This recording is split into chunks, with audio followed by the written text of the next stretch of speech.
Sure. It all started actually when I joined the military at an early age. I was what they call a 90252. I don't think they still use those codes anymore. But it had to do with being like a surgical technician, just a person who hands instruments to the physician. Okay. And I was also a paramedic and a surgical first assist. And then I became a teacher for that very quickly, overnight. And then when I moved to Kirtland Air Force Base, they offered me a special, what we call moonlighting job, they call it. And I was still a kid, you understand. I was very young, but I was, very intelligent and very mature for my age at that time. And I was fascinated when they were putting me in charge of million-dollar equipment that not normal people would be able to even utilize, or even it's not even ready for, even be able to use for civilians yet. Right. Okay. I already have my own place on the base. And I work at a hospital off the base. The VA Kirtland Air Force Base hospital is actually off base, which is odd. Well, we have New Mexico and Nevada near each other, and of course, we have Area 51 in Nevada. They're all connected. So, have you ever ridden the sub-shuttle system? Only from Sandia to Los Alamos, and I might have went to Dulce and back, but I don't know where it stopped because they had to do something. There's 4 of them. Four of what? These maglev type trains. Okay. A lot of the craft that I was kind of brought into different projects to look at the craft, because the craft were actually alive. Oh, wow. Yeah. The craft were alive. The craft were alive, and they were conscious. Right. So let's talk about how you got started with extraterrestrial biology. Were you aware at first that you were autopsying ETs? No. How did they do that? And it was really funny too, because the entrance to where I was going was Sandia Labs, but it wasn't in their compound. It was like another little building, but it goes down, 30 some floors. And when I got down there, and they took me down these hallways, and they were just on my first day, I just remember I was in this little room, kind of like you would see in the movies, where the room's kind of all white with the little table, steel table, and all these instruments there, and you're escorted to this place.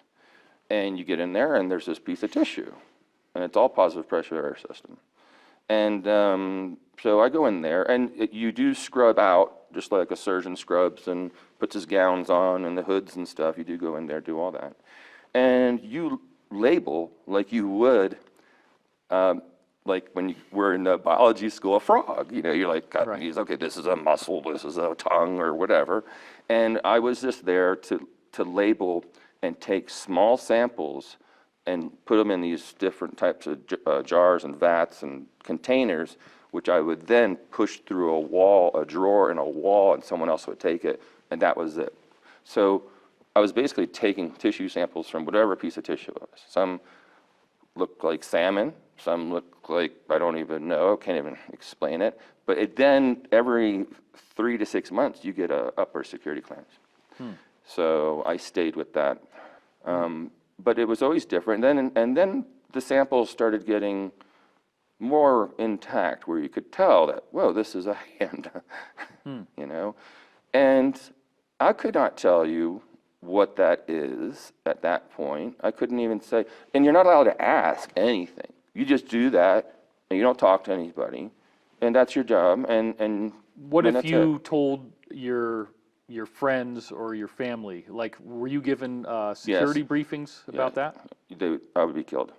The most fascinating ones were the giant insect. These hands were just enormous, and they were not only living tissue, they were plant tissue as well. Really? Yes.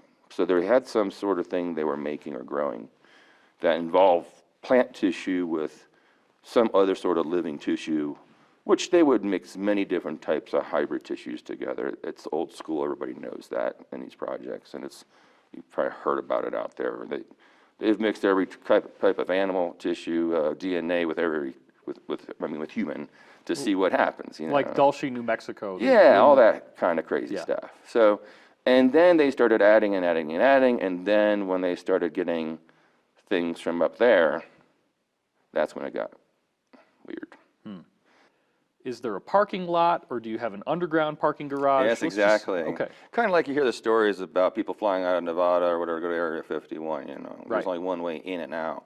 Well, with these places, there's multiple places in and out, depending on where you're going to be working and what section. And they're very large underground facilities. You know, there's a whole medical thing to it, too.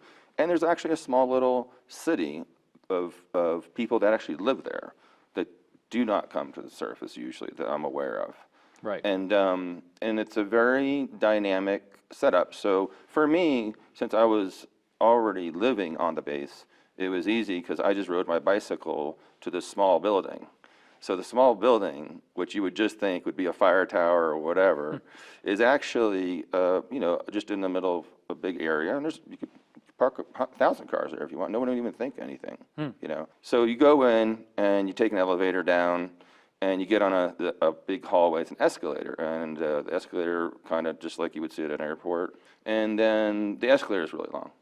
You're on the escalator for about 10 minutes. Oh, wow. So you're And it's actually moving going fast? somewhere else. Yes, it's a very fast. Really? Yes, yeah. You can actually sit down on it. What are you seeing? Is it a tunnel? Just a tunnel. It's a hallway.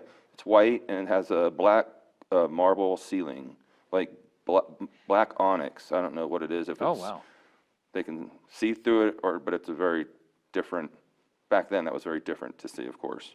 So when you get to the end, you go through your check station. What does it look like? Where are you? What do you see? You were in a tunnel. But Yeah. what do you see once you get off the gun? There's glass doors there, seamless. They open up like you would see in Star Trek, like whoosh, you know, they open up. Oh, wow. And there's these two stations. And if there's someone in both stations, you know, you have to wait outside the glass, like the other people might be before you check in. Oh, they're being interviewed or something? Yeah, they're being checked in. Okay. And so there's two other glass stations. So when you go, this opens up. Now you have a security check guy here and a security check guy here. And So what would happen with these soldiers at the desks? What do you? well, they check your palm print, your retina scan, and then you show them your card. You know, a very generic card. Just yeah, and that just tells you how many wings go down there. Each wing could have up to 30 to 50 rooms. Wow. Yeah, of these types of vacuum rooms. And how many floors do you think there are? Where I was? Yeah. Oh, over 50. Wow. Over 50 floors, just in the medical one.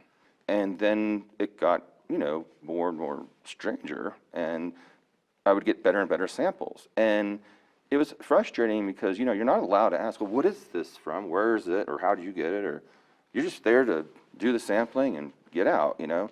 And then once the bodies came, you know, that was probably after maybe 10 months. Yeah. When, like, partial bodies, not full bodies. I didn't get full bodies till way at the end, and then I got, you know, out because I got emotional about it, I guess. Right. And recently,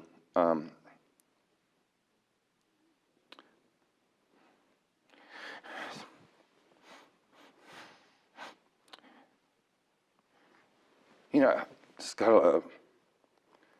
it's been getting a little violent. We have a photograph of a head-on collision that you suffered 30 minutes after I leaked more of your information in an article. Yeah. And you're very lucky to be alive. Yeah. Yeah, I mean, it's been shot at, been stabbed, been jumped by 3 agents, got my butt kicked. I mean, I've been through it all.